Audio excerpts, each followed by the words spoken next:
Kidlat News Updates. Mga balita ngayon, 2 patay, 5 sugatan sa pamamaril sa Silay City bago ang halala. Barangay Captain na suspect pinaghahanap. Road rage sa Pangasinan, 3 patay. Pulis na sinubukang mamagitan nasawi. 6.8 million pesos na halaga ng shabu nasabat sa Basila. Lalaki arestado. Ako po si Cesar Soriano para ihatid ang mga nangungunang mga balita sa buong kapuluan. Ngayon, 2 patay at 7 ang sugatan sa isang insidente ng pamamaril sa Barangay Mambulak, Silay City, Negros Occidental, bandang alas 7 ng umaga nitong Mayo 12. Kinilala ng pulisya si Barangay Captain Arnie Benedicto ng Lantad at 2 kasamahan bilang pangunahing suspect. Matapos umano silang mamaril nang walang dahilan habang dumaraan sa lugar.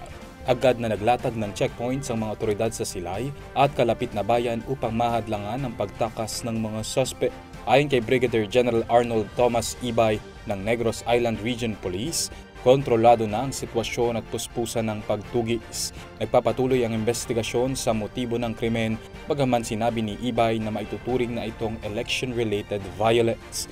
Nanawagan din ang mga lokal na kandidato para sa mapayapa at marangal na halala. 3 ang nasawi kabilang ang isang aktibong pulis sa barilan sa pagitan ng 2 grupo sa Barangay Samon, Santa Maria, Pangasinan, madaling araw ng Mayo 11. Ayon sa inisyal na ulat ng pulisya, pauwi na sa Barangay San Pablo sa Santa Maria pa rin ang pulis na kinilalang si Police Staff Sergeant Dennis Hali Oria mula Tayug Police Station bandang 2:30 AM nang madaanan ang nagaganap na komosyon.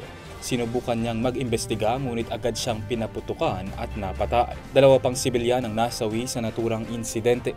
Nabatid na ang 2 grupo sakay ng magkaibang sasakyan ay nagtalo sa makitid na kalsada hanggang sa nauwi ito sa putukan.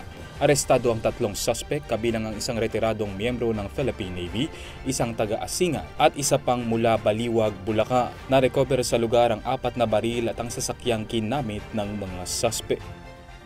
Arestado ang 38 anyos na lalaki sa buy-bust operation na isinagawa sa Barangay Port Area, Isabela City kahapon ng umaga. Kinilala ang suspect na si Ibno Raba, Assembly Sadalani alias Abu, residente ng Barangay Lawe-Lawe, Lantawa. Nasamsam mula sa kanyang tinatayang 1,000 grams ng hinihinalang shabu na may halagang 6.8 million pesos, isang motorsiklong Honda Beat, marked money at isang paper bag na may label na bench. Ang operasyon ay pinangunahan ng PIDEA Zamboanga City Office, katuwang ang RDEU 9 at Isabela City Police. Nahaharap si Sadalani sa kasong paglabag sa Section 5, Article 2 ng Republic Act 9165 o ang Comprehensive Dangerous Drugs Act of 2002. Para sa Kidlat News Channel, ako si Renza Renon, nag-uula. ako po si Cesar Soriano, kasama nyo sa bawat pagputo ng balita.